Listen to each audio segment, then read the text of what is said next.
Deus é bom. Abra sua Bíblia. Nós iniciamos hoje pela manhã. Nós estamos iniciando uma série de mensagens no mês de junho sobre o Espírito Santo. E como o nosso tema profético anual é família, edificando famílias, no mês de junho nós sempre falamos, damos ênfase ao Espírito Santo. E nosso subtema para essa série de mensagens é essa que está aí na tela: o Espírito Santo transformando o meu lar. Mas é o Espírito Santo transformando o meu lar a partir da minha vida, a partir daquilo que Deus está fazendo em nossa vida. Amém? Nós temos uma divisa para a gente estar lendo com os irmãos.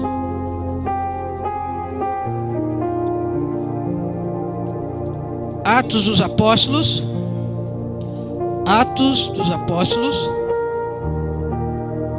capítulo de número 2, versículo 1 e 2. Capítulo 2, Atos dos Apóstolos, capítulo 2, o 1º e o 2º versículo inicialmente. Quem for achando vai glorificando o nome do Senhor. Também está sendo colocado no telão, na nossa tela, amém? Diz assim a palavra do Senhor: ao cumprir-se o dia de Pentecostes, estavam todos reunidos. Repita comigo: estavam todos reunidos no mesmo lugar.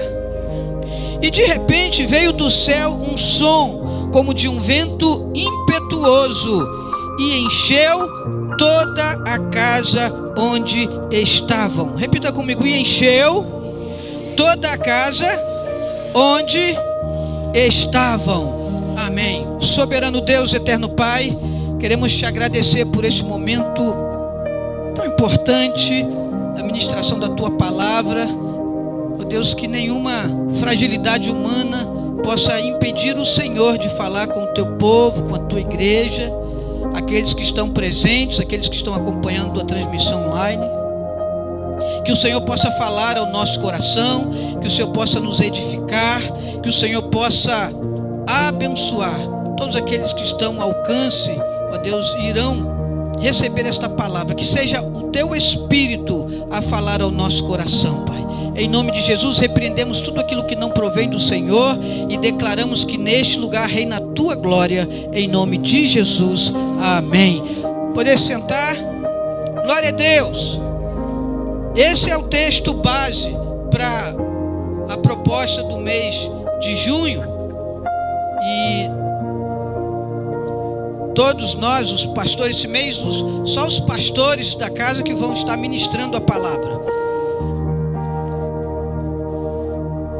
E eu tenho certeza de que o Senhor já está trabalhando no coração de cada um deles para trazer algo ao coração da igreja. Eu gostaria de falar um pouco sobre o cenário desse texto e o contexto desse texto que nós lemos.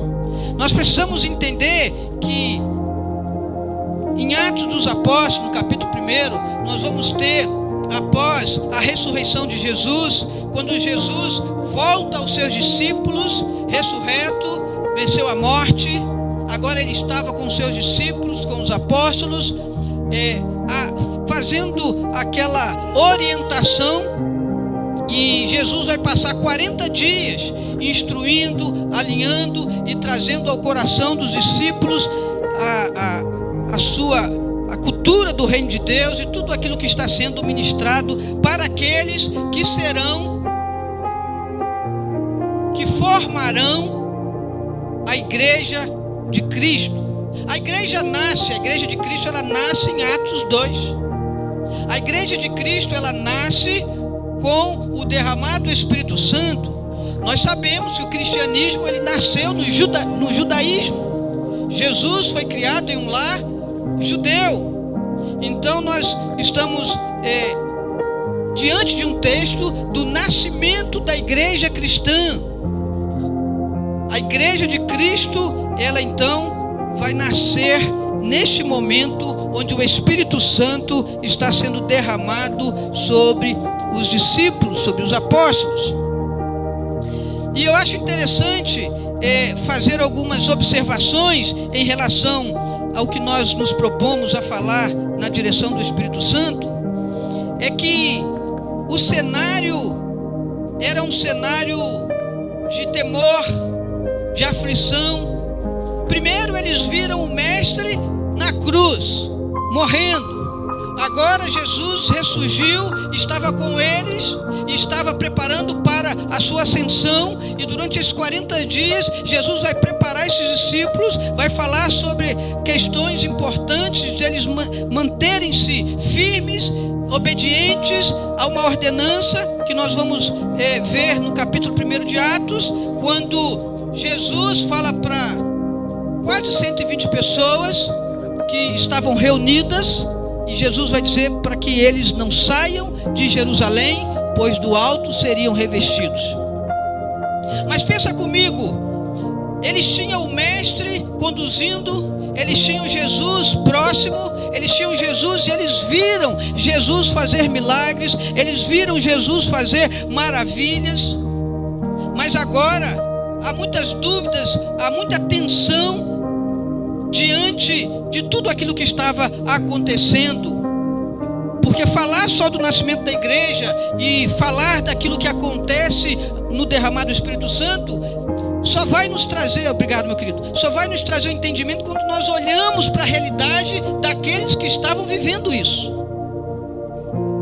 Eles estavam vivendo um momento de tensão. Jesus venceu a morte e agora está com os seus discípulos. E qual era o objetivo de Jesus? Jesus estava ali alinhando e preparando, porque ele estava na iminência de ascender aos céus. Como aconteceu? E se nós formos recapitular toda a história que envolve os apóstolos e os discípulos, nós vamos chegar a uma conclusão. Alguns estavam ali temerosos, alguns estavam ali descrentes, alguns estavam ali preocupados e talvez não sabiam o que estava por vir ou o que estava por acontecer. Jesus dá aos seus discípulos um comando no primeiro capítulo, no versículo 4 e no versículo 5. Jesus então chega para os discípulos e vai dizer para eles: depois de ter padecido, Jesus apresentou-se vivo aos seus apóstolos com muitas provas incontestáveis, aparecendo-lhes durante 40 dias e falando das coisas relacionadas ao reino de Deus. Esses 40 dias que Jesus passou, ele estava trazendo para os seus discípulos, para os seus apóstolos, a cultura do reino de Deus, e que seria necessário esse alinhamento para que eles pudessem continuar e viver a promessa. E ele então, continuando no versículo 4, comendo com eles, deu-lhes então uma ordem. E ele vai dizer para os seus discípulos: não se afastem de Jerusalém, mas esperem a promessa do Pai, a qual vocês ouvirão de mim. Porque João, na verdade, batizou com água, mas vocês serão batizados com o Espírito Santo dentro de poucos dias. Nós vemos aqui, e eu fico me imaginando o que Jesus queria dizer para eles quando fala: não se afastem de Jerusalém. Não se afastem de Jerusalém. E a gente naturalmente pensa logo em Jerusalém. A gente pensa em um lugar, geograficamente falando. Mas se você for entender com mais sensibilidade, ele estava dizendo: não se afastem, fiquem juntos, porque do alto vocês serão revestidos do Espírito Santo. Fiquem juntos, continue andando juntos, continue congregando juntos, continue buscando juntos, porque do alto vocês serão revestidos em poucos dias. Havia então uma promessa, havia então uma ordem, e debaixo dessa ordem uma promessa de um revestimento, e é o revestimento do Espírito Santo sobre as suas vidas, pela qual a igreja de Cristo. Quando nós falamos sobre o Espírito, ela nasce, ela vive, ela se move pelo mover do Espírito Santo. Não haveria igreja senão através do Espírito Santo movendo e conduzindo a igreja. Imaginamos então que não se afaste de Jerusalém, não era apenas uma questão geográfica de lugar, mas era mais do que isso também, mas era mais do que isso. A palavra era: fiquem juntos. Obrigado. Permaneçam juntos. O foco aqui é comunhão. O foco aqui é obediência. O foco aqui é estar preparado no coletivo para receber aquilo que vem do alto. Nós aprendemos no início da igreja que o que Deus quer tratar conosco não é apenas na individualidade. Nós não somos igrejas fora do corpo. Nós só podemos dizer que somos igreja quando nós fazemos parte do corpo. Você está entendendo isso? Não se afastem de Jerusalém, permaneçam juntos, porque vocês serão revestidos, vocês serão renovados. E o texto vai dizer que Jesus estava falando acerca das coisas do reino. Era o reino de Deus, era o propósito de Jesus, um alinhamento, talvez um seminário intensivo ou uma lembrança daquilo que eles já haviam recebido durante 3 anos. Eu acho interessante que eu estava lendo uma matéria sobre questões de cultura, e um grande estudioso da igreja cristã vai dizer que para que se mude uma cultura leva-se pelo menos 3 anos. E quando você vai ver o tempo que Jesus passa com os seus discípulos pregando e anunciando o seu reino, nós temos a ideia de mais ou menos isso, onde os discípulos, os apóstolos foram instruídos e tiveram injetado no seu coração, aplicado no seu coração, uma cultura que não é a cultura deste mundo, que não é a cultura desta sociedade, que não é a cultura contemporânea, mas é a cultura do reino de Deus. E tudo isso vai de fato acontecer com o derramado do Espírito Santo. A igreja então nasce de forma histórica e espiritual, podemos assim dizer, exatamente em Atos dos Apóstolos. Por isso a importância de termos a nossa mente aberta para viver uma vida abundante, uma vida cheia da presença do Espírito Santo. Na nossa doutrina, o 3º artigo de fé vai falar sobre o Espírito Santo, e nós cremos que o Espírito Santo, a 3ª pessoa da Trindade, é Deus habitando em nós. Nós não temos dúvida de que o Espírito Santo hoje está trazendo ao meu coração e ao seu coração aquilo que é necessário para que de fato o Espírito Santo possa transformar o meu lar, mas sempre a partir daquilo que ele está produzindo na minha vida. O que o Espírito Santo tem para a minha vida e para a sua vida, ele tem transformação, ele tem renovo, ele tem paz, ele tem o seu agir de maneira tal que a nossa condição humana se submete e a nossa consciência é dirigida por ele. Veja o que a Bíblia vai dizer no Evangelho de João, no capítulo 16, a partir do versículo 7, que é o Espírito Santo que convence o homem do pecado, da justiça e do juízo. Entenda isso, até mesmo no momento em que nós reconhecemos que somos pecadores, agindo, nem mesmo temos condições de reconhecer nossa própria necessidade, mas é o Espírito Santo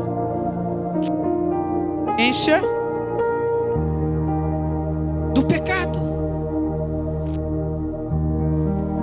Nós, sem o Espírito Santo, não temos condição alguma de compreender o mistério da igreja, o chamado da igreja de Cristo e aquilo que Cristo deseja fazer através da sua igreja na terra, se não for pelo Espírito de Deus. Revela toda a verdade de Jesus para nós. Número 2, os sentimentos que envolviam aquele pequeno grupo de pessoas, aproximadamente 120 pessoas, incluindo os apóstolos, era um sentimento de medo, de tensão, talvez alguns frustrados, alguns desacreditados. E eu vou explicar por quê.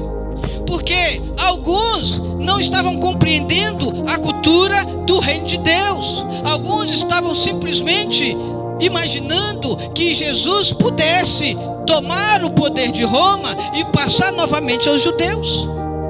Veja o que vai dizer o texto. Capítulo 1, versículo 6. Então os que estavam reunidos com Jesus lhe perguntaram: será este tempo, Jesus? Será este tempo, Senhor, que irá restaurar o reino de Israel? Jesus então responde: não cabe a vocês conhecer tempos ou épocas que o Pai fixou pela sua própria autoridade, mas vocês receberão poder ao descer sobre vós o Espírito Santo, e serão minhas testemunhas, tanto em Jerusalém, como em toda a Judeia e Samaria, e até os confins da terra. Veja que algumas pessoas ainda não estavam, de fato, alinhadas com aquilo que era a proposta do Senhor, e que o Espírito Santo estava por fazer na vida daqueles que se tornaram o primeiro grupo, que podemos dizer, Igreja de Cristo. E em meio a todos esses fatos, todas essas tensões, nós também observamos que a visão que estava em torno daquilo que Jesus estava instruindo a eles era mais do que simplesmente algo de autoridade humana ou algo de forma autoritária, mas Jesus estava trazendo para eles significativamente uma promessa de que eles serão testemunhas, assim como eu e você hoje, pelo Espírito Santo, somos testemunhas de Jesus. Assim como hoje eu e você, que não vimos e não andamos fisicamente com Jesus, mas entendemos pela fé e pela revelação do Espírito Santo que Jesus é o Senhor da nossa vida, que Jesus é o Deus Filho, aquele que se entregou por amor a nós, aquele que se deu por nós, que Jesus veio a este mundo para nos redimir, para salvar o homem do seu pecado, para transformar a nossa vida, para transformar a nossa história, para transformar o nosso caráter, para transformar a nossa vida de dentro para fora. Veja que o que Jesus deseja fazer na vida do homem é transformar a nossa vida de dentro para fora. Quantos testemunhos de pessoas que estavam à margem da sociedade, pessoas que estavam desprezadas por este mundo, por nada ter a oferecer, mas que tiveram uma experiência com Cristo através da revelação do Espírito Santo e tiveram as suas histórias transformadas. Quantos homens, quantas mulheres, quantas famílias estavam em ruínas, mas após o encontro com Jesus foram totalmente restauradas, abençoadas, e hoje podem testemunhar de ser uma nova pessoa, uma nova família, uma nova vida. Tudo isso pelo mover do Espírito Santo, a revelação do Espírito Santo. A cultura do reino de Deus estava sendo impregnada. Mas pastor, o que é essa cultura do reino de Deus? Quando nós vamos para Mateus capítulo 5, nós começamos a entender. Fica tranquilo, inteligência emocional. Fica tranquilo. Amém. O Espírito Santo está no controle. O Espírito Santo está no controle. Quando vamos para Mateus capítulo 5, nós vamos entender qual é a cultura do reino de Deus e por que não é essa nossa cultura contemporânea.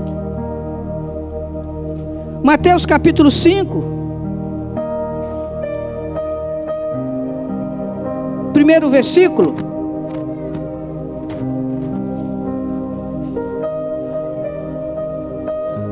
Jesus vai dizer no Sermão do Monte: ao ver as multidões, Jesus subiu ao monte, ele se assentou, os seus discípulos se aproximaram dele e então ele passou a ensinar.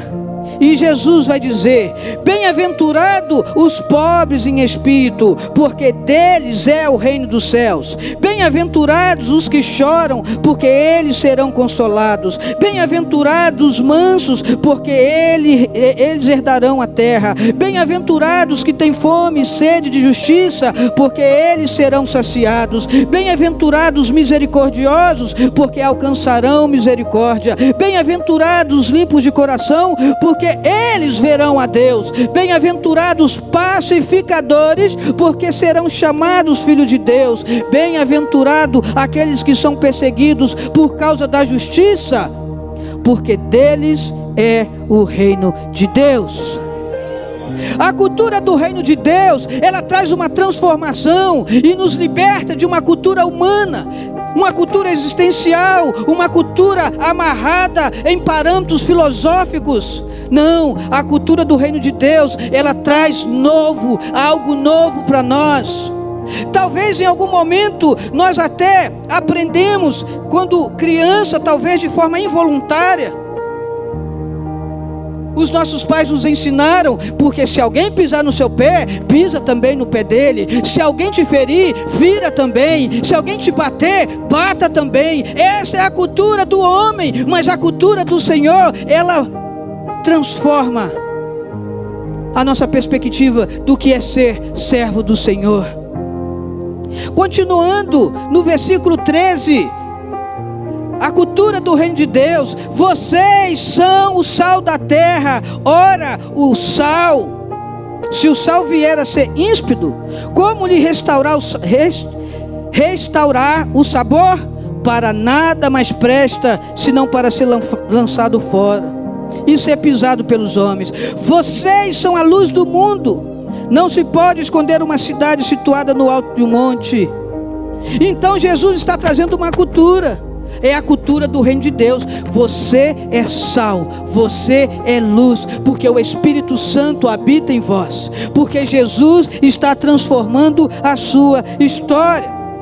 Mateus capítulo 5, versículo 21. Jesus vai nos ensinar a respeito da ira, e ele vai dizer: vocês ouviram o que foi dito aos antigos: não mate, e ainda que matar, estará sujeito a julgamento. Eu, porém, lhe digo que todo aquele que se irá contra o seu irmão estará sujeito a julgamento, e quem insultar o seu irmão estará sujeito a julgamento tribunal, e quem o chamar de tolo estará sujeito ao inferno de fogo. Portanto, se você estiver trazendo a sua oferta ao altar e se lembrar que o seu irmão tem alguma coisa contra você, deixe tudo no altar. Deixe diante do altar a sua oferta e vá primeiro reconciliar com seu irmão. Então volte e traga a sua oferta. Essa é a cultura do reino de Deus. Essa é a cultura do reino de Deus. Essa é a cultura do reino de Deus. Essa é a vontade de Deus. Essa é a palavra do Senhor. É assim que o Senhor vai transformando a nossa perspectiva de sermos servos de Deus. Qual é a cultura do mundo? A cultura do mundo é pagar o mal com o mal. Seu vizinho está fazendo muito barulho, aumente o seu som mais do que ele. Seu vizinho está fazendo alguma coisa que te incomoda, provoque um incômodo para o seu vizinho. Meu irmão, a cultura deste mundo não é a cultura do reino de Deus. Jesus continua então no capítulo 5 ainda, versículo 27 e 28. E ele vai falar sobre as questões relacionadas à moralidade. Vocês ouviram o que foi dito: não cometa adultério. Eu, porém, lhe digo: todo que olhar para uma mulher com intenção impura já cometeu adultério com ela no seu coração. Se o seu olho direito levar você a tropeçar, arranque-o e jogue fora, pois é preferível você perder uma parte do seu corpo do que ter o seu corpo inteiro lançado no inferno. Se a sua mão direita leva você a tropeçar, corte e jogue fora, pois é preferível você perder uma parte do seu corpo do que o corpo inteiro ir para o inferno. Mas sabe qual é a moda do mundo? Sabe qual é a moda do mundo, a cultura do mundo? Homens, pegue à vontade, é de homem. A cultura do mundo é, olha, não tem, deu mole. Não é assim? Não é assim? Essa é a cultura do mundo, mas a cultura do reino de Deus é: não precisa ir muito longe. Se você olhar com olhares impuros, você já está contrariando a vontade de Deus. Você já está contrariando o propósito de Deus. O que é melhor que aconteça? Arranque o olho e jogue fora. É claro que aqui é uma ilustração de penhor da sua vontade de mudar. É claro que o texto está chamando a sua atenção para que você possa tomar um choque de realidade e entender que a cultura do reino de Deus não é a cultura deste mundo. Que para servir ao Senhor não é de qualquer jeito, não é de qualquer forma, mas tem que ter entendimento e comprometimento com a sua palavra, com a sua vontade.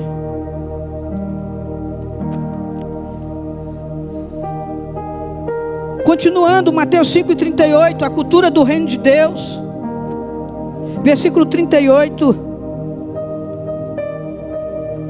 Jesus vai ensinar qual é a cultura do reino de Deus a respeito de vingança. Vocês ouviram o que foi dito? Olho por olho, dente por dente. Eu, porém, lhe digo, não resista aos perversos. Se alguém lhe der um tapa na face direita, ofereça-lhe também a face esquerda. Se alguém quer processar você e tirar a sua túnica, deixe que leve também a capa. Se alguém obrigar você a andar 1 milha, vá 2 com ela.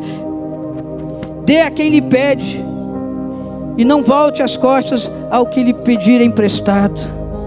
Versículo 43. Vocês ouviram o que foi dito? Ame o seu próximo e odeie o seu inimigo. Eu, porém, lhes digo, cultura do reino de Deus: amem os seus inimigos e orem pelos que te perseguem, para demonstrarem que são filhos do Pai que está nos céus. Cultura do reino de Deus. Ah, o meu patrão me tratou mal, então eu vou dar um prejuízo aqui nessa área da empresa aqui, porque eu me senti frustrado diante desta situação. Mas essa é a cultura do mundo. Mas qual é a cultura do reino de Deus? O que o Espírito Santo quer produzir no meu lar, o que o Espírito Santo quer transformar no meu lar, é transformar a cultura.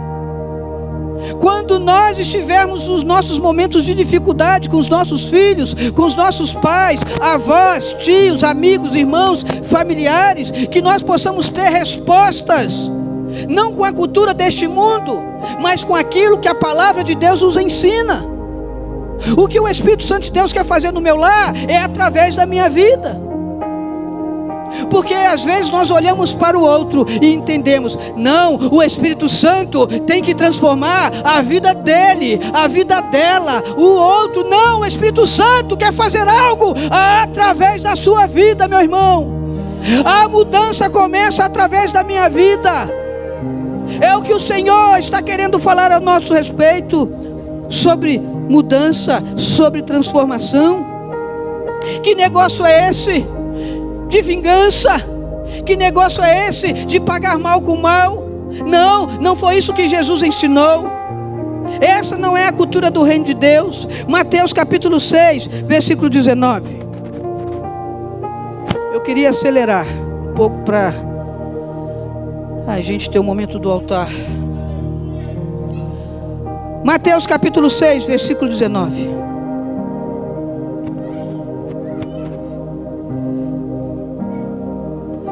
A cultura do reino dos céus. Jesus então instruindo: não acumule tesouro sobre a terra, onde as traças e a ferrugem corrói, onde os ladrões escavam e roubam. mas ajunta tesouro no céu, onde as traças e ferrugem não corroem, onde ladrões não escavam, não roubam, porque onde estiver o seu tesouro, aí estará também o seu coração. Onde estiver o seu tesouro, aí estará também o seu coração. A grande verdade é que talvez nós não estejamos no livro dos milionários mundiais. Se tiver alguém aí, eu não estava sabendo, mas quem sabe, né? Mas talvez nós não estejamos na revista... Fala aí que eu esqueci. Hã? É isso aí. Bem dito, isso aí, bem lembrado. Essa revista aí. Talvez nosso nome não está lá, nós não somos proprietário de mansões. Mas talvez tem coisas no nosso coração que são mais preciosas do que Deus para nós. Está tomando o lugar de Deus. Talvez seja assim o nosso recurso. Talvez nós não ofertamos na casa de Deus porque nós ainda não entendemos a cultura do reino de Deus. Talvez nós não nos tornamos dizimistas porque nós ainda não entendemos a cultura do reino de Deus. Talvez nós não entregamos a nossa oferta com amor porque nós ainda não entendemos a cultura do reino de Deus. Porque nós estamos juntando tesouro nessa terra, enquanto o Senhor está nos conduzindo e nos orientando que a cultura do reino de Deus é mais significativa e valiosa do que a cultura deste mundo. Quando nós entendemos a obra da igreja, quando nós entendemos a missão da igreja, nós então lançamos a nossa vida, corpo, alma e espírito. Isso inclui o seu bolso. Amém ou não amém? Isso inclui o seu bolso. Nós falamos pouco sobre isso, irmãos. Confesso para vocês que nós, pastores nazarenos, temos muita cautela em falar sobre isso. Mas é necessário, porque a cultura do reino de Deus precisa estar impregnada na dimensão que Deus deseja fazer através de nós. O que nós podemos fazer enquanto igreja para alcançar pessoas. Nesse exato momento, o Bruno está transmitindo o culto online. Ele está usando o seu computador, se não me engano. Está usando o notebook particular dele. Porque nós não conseguimos comprar ainda o nosso. Mas eu posso te dizer uma coisa: ele está usando em bom favor. Veja que muitas pessoas talvez não se sintam, talvez não entendam que a questão não é o recurso em si, mas é o que os recursos podem gerar na vida de outras pessoas, porque esse é o papel da igreja. A sua expansão, a expansão da igreja, a expansão da mensagem evangelística, ela precisa alcançar o mundo, ela precisa alcançar pessoas, talvez em lugares que nós não chegaríamos, mas a transmissão do culto chega. E tantas outras formas, como alguns ministérios da própria igreja local, que têm alcançado pessoas constantemente, semanalmente, levando a palavra de Deus. Tudo isso, recurso. Onde nós estamos juntando tesouro? Quais são as nossas ações? Você está entendendo isso? O Espírito Santo vem para nos revelar e nos trazer o entendimento da cultura do reino de Deus. Os primeiros discípulos, 120 pessoas, estavam reunidos. O texto que nós lemos, capítulo 2, primeiro versículo, segundo versículo, vai dizer que eles estavam juntos. Por que, pastor, que eles estavam juntos? Porque eles estavam obedecendo a ordem de Jesus, do primeiro capítulo, que Jesus vai dizer: olha, não se ausentem de Jerusalém. Veja que tem uma obediência, e agora eles estão vivendo uma promessa. Sempre que você quiser viver as promessas de Deus, entenda que primeiro você deve obedecer à voz de Deus. Querer colher as promessas sem colocar a sua vida em obediência é ignorar o propósito de Deus na sua vida. Primeiro, obedeça, e você viverá a promessa. Eles estavam juntos, Atos capítulo 2, primeiro versículo, segundo versículo, eles estavam juntos, 120 pessoas aproximadamente. A Bíblia vai dizer que soprou como um vento impetuoso. Como eu gosto dessa palavra, vento impetuoso. vento impetuoso, o Espírito Santo estava visitando aqueles 120 irmãos. A vida daquelas pessoas foram transformadas. A vida daquelas pessoas foram transformadas pelo derramar do Espírito Santo. Ali começa a igreja de Cristo, fortalecida na força do seu poder, debaixo da promessa. Eles estavam juntos, receberam a promessa. Eles estavam juntos, foram cheios do Espírito Santo de Deus. E o que o Espírito Santo de Deus produz na vida deles? Abre a mente para a cultura do reino de Deus. Sabe o que vai acontecer? De 120 pessoas, começa a acontecer o movimento que hoje chegou até nós, a Igreja de Cristo. O que é significativo falar aqui? Que eles estavam oriundos de uma cultura judaica, talvez com muitos princípios legalistas, etc e tal. Não criticando a cultura judaica, né? Claro que não. Mas eles precisavam ter uma transformação na sua mente, e precisavam entender que agora era a cultura do reino de Deus, que agora a graça estava inundando o coração deles, que agora eles precisavam estar atentos para o novo de Deus. E começa o movimento e acontece a primeira Assembleia Geral da Igreja. Acontece exatamente aqui. Como que isso acontece? Pedro então já levanta e fala: olha, então nós precisamos tomar uma atitude, porque Judas morreu, foi. Mas nós precisamos completar o grupo dos apóstolos. Tem que ser homens que viram, que andaram, que tiveram experiência conosco, com a pessoa de Jesus. Então eles indicam 2 pessoas, e através do Espírito Santo o Senhor escolhe um. Quem é? Matias. Ali foi a primeira reunião administrativa da igreja, eclesiasticamente falando. A partir daí, o apóstolo Pedro então, cheio do poder de Deus, cheio da presença de Deus, então eles articulam e começam a anunciar e a pregar o reino de Deus. Na primeira pregação, no primeiro sermão, de 120, foi para mais de 3.000 pessoas aceitando a Jesus. E o pregador era Pedro, aquele que traiu a Jesus, aquele que negou a Jesus, aquele que talvez por muitos não teria condição, mas ele foi aquele que o Espírito Santo levantou e pregou a mensagem. Deixa eu falar uma coisa para você, meu irmão: o seu passado não te condena. Quando você tem um encontro com Jesus, o seu passado não te condena. Ele é jogado no mar do esquecimento. Há perdão de Jesus sobre a sua vida, há perdão. O seu passado não te condena. Pedro ganhou 3.000 almas para Jesus em um só sermão. É o poder do Espírito Santo transformando a minha vida. Eu quero adiantar, fica de pé em nome de Jesus. Eu quero adiantar. O Espírito Santo quer transformar a sua história, a sua vida hoje.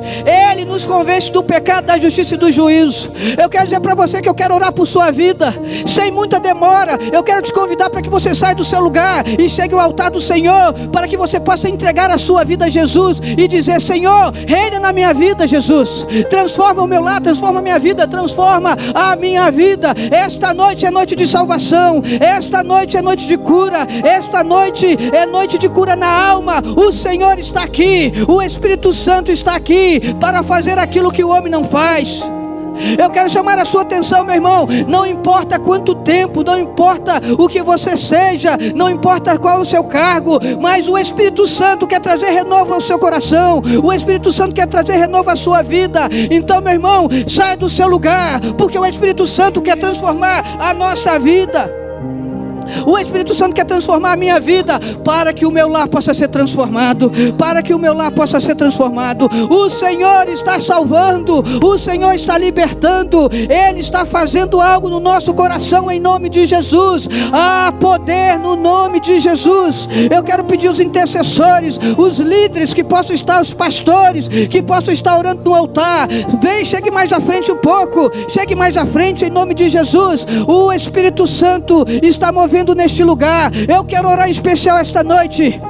Eu quero chamar todos os adolescentes no altar, em nome de Jesus. As adolescentes, venham para o altar. Eu quero orar por vocês esta noite. Que o Espírito Santo venha sobre a vida de vocês. Que o Espírito Santo venha sobre a nossa vida, em nome de Jesus. Em nome de Jesus. Em nome de Jesus.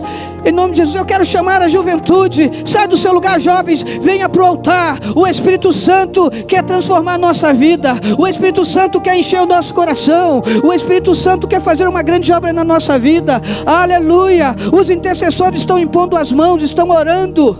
Os pastores estão impondo a mão, estão orando. E o ministério de louvor vai estar louvando ao Senhor. Sai do seu lugar, venha para o altar do Senhor. Em nome de Jesus, há poder no nome de Jesus para as cadeias quebrarem. O Espírito Santo conhece a nossa necessidade esta noite.